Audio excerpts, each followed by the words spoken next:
I'd do anything for them. Even at the expense of taxpayers' money. The mob has broken through, and it's only a matter of time before they reach the lower level. As a last resort to protect our family, I give you... well, I give you myself. Take my body to the people. Tell them I died a coward. Maybe they will leave you in peace. I left the key to the safe with one of the attendants. I forget his name.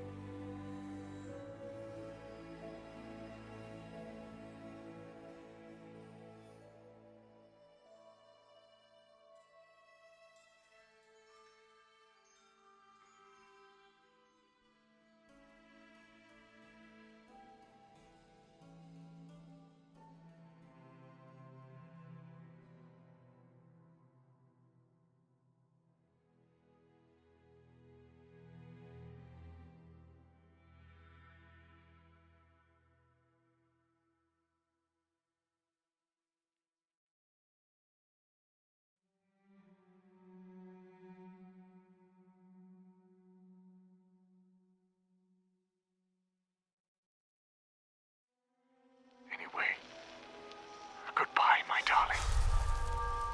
I love you and the children so much.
I think we ought to talk.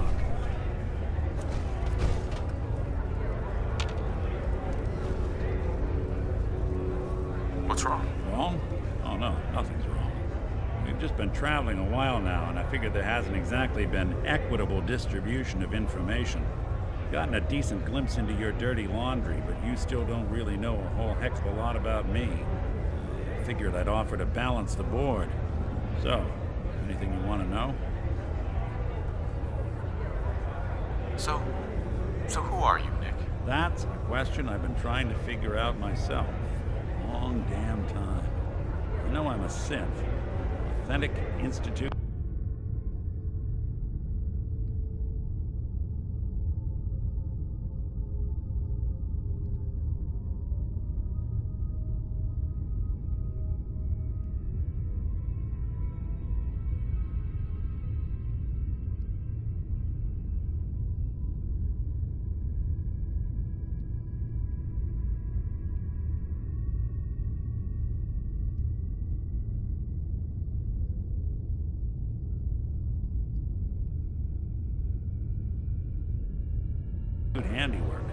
But I'm still mechanical, not bioengineered like the fancy synths giving everyone the willies these days.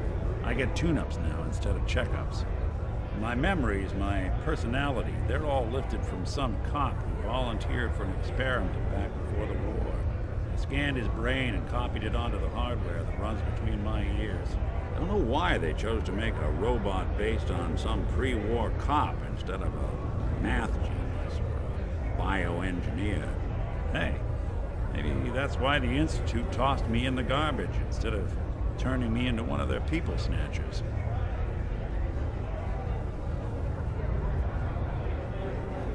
Wait, the original Nick was from my time? Sure was. Which meant when I finally ended up out here, it was quite the rude awakening. I remember waking up one day in a garbage heap, a body in tatters and a head full of memories belonging to a man who'd been dead for 200 years. Suffice to say, it was a confusing couple of weeks. Folks didn't really know much about synths back then, so when I finally ran into people, they mostly treated me with caution rather than hostility. But the kids, they weren't afraid. I think his name was Jim. The first person to actually speak to me after I got the boot from the Institute. My first human contact in this world. Grilled me for an hour. Once they'd seen I wasn't going to hurt anyone, the other folks in the neighborhood came out to ogle the mechanical man. It eventually turned into a pretty swell soiree. The local mechanic even gave me a once-over, free of charge. Those people, they treated me like a human being. I've been trying to return the favor ever since. It's a surprisingly rare trait out here sometimes. It's something I've noticed you got a fondness for. Part of the reason I've stuck around this long.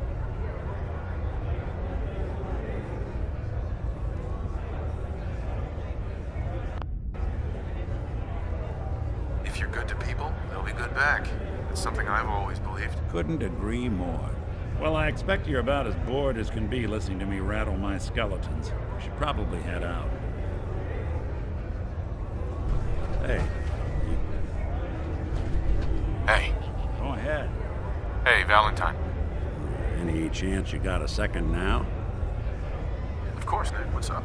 I wouldn't normally bother you with this sort of thing, but, well, I know I can trust you at this point. For as long as I can remember, I've been getting these, flashes, memories of places I've never been, things I've never seen, memories of Nicks. They're not bad, they're just this inescapable reminder that I'm not the person I think I am, that I'm not a person at all. I'm just a machine, pretending to be human. You think, you feel. You're more than pretending, Nick. Yeah, nice of you to say, but your kind don't usually have to deal with someone else's whole life trapped inside their skulls. Don't get me wrong, I know I'm in Nick's debt. These memories, they've kept me alive. Nick was a hell of a cop. A guy with good instincts and a good heart. I always counted myself lucky they didn't load me up with some ex-con, or whatever type might volunteer to let folks tinker with their gray matter. But it's thanks to Nick that I pass for human. Why I get to live cushy in Diamond City, and every other synth is shot on sight. I know I got it good, but my entire life I owe to Nick. Everything that makes me who I am. My judgment, my speech, hell, even my name. They're his. And I can't do a damn thing about it, because without them, I'm nothing. A shell. All I want is a life where I have something I can call my own.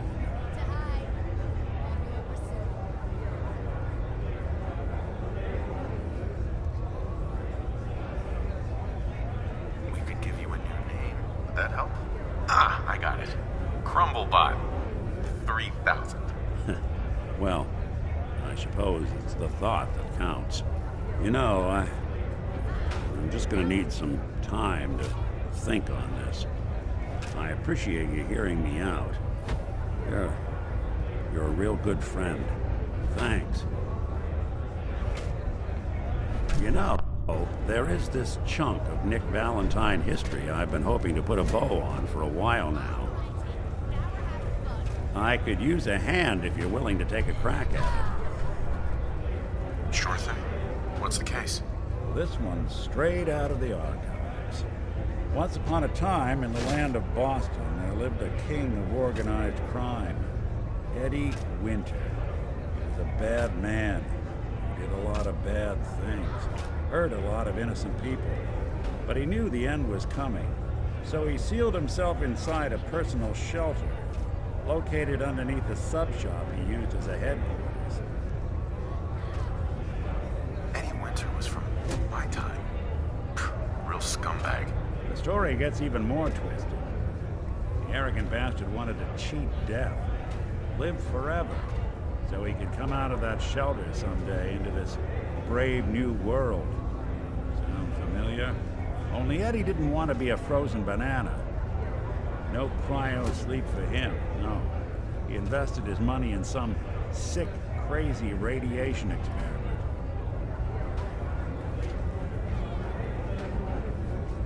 Nick, you can't be saying what I think you're saying. Well, I'm saying it all right. Eddie Winter went and turned himself into a ghoul 200 years before it was fashionable. Hell, he was probably the first one. And I'm convinced that he's still locked inside that shelter, safe and sound, ready to come out and begin his evil reign all over again. I'm gonna find him and kill him, so that never happens. You in?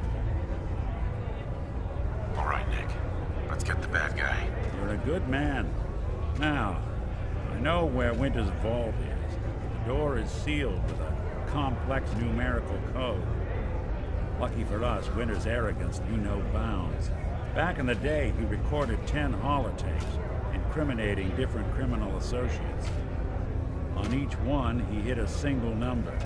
We find all of those holotapes, we get all the numbers. We get all the numbers, we get the code. And then we get Winter. I've been putting together a file on this one for a while now. There's a pair of holotapes in here worth listening to, including one of Winter's. I managed to snatch from the Cambridge Police evidence lockup before getting swarmed by Fearos. On my way out the door, I spotted an active evidence terminal. Bet my hat that terminal is the key to finding the rest of the tapes.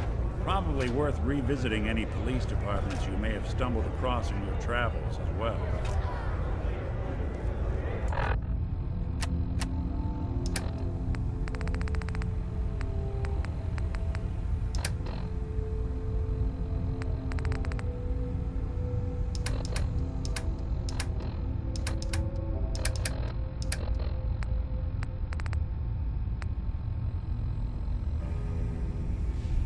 Detective Valentine, Captain Widmark here.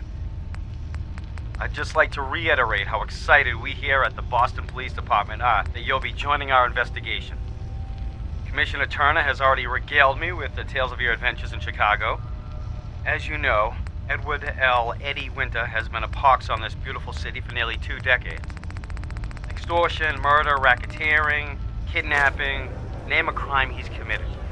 The epitome of a cold-blooded, brilliant, slippery crime boss.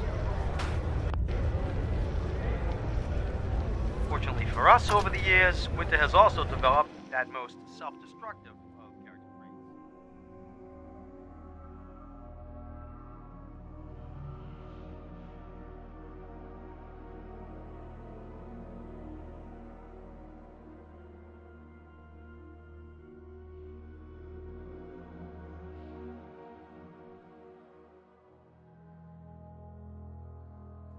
Supreme arrogance.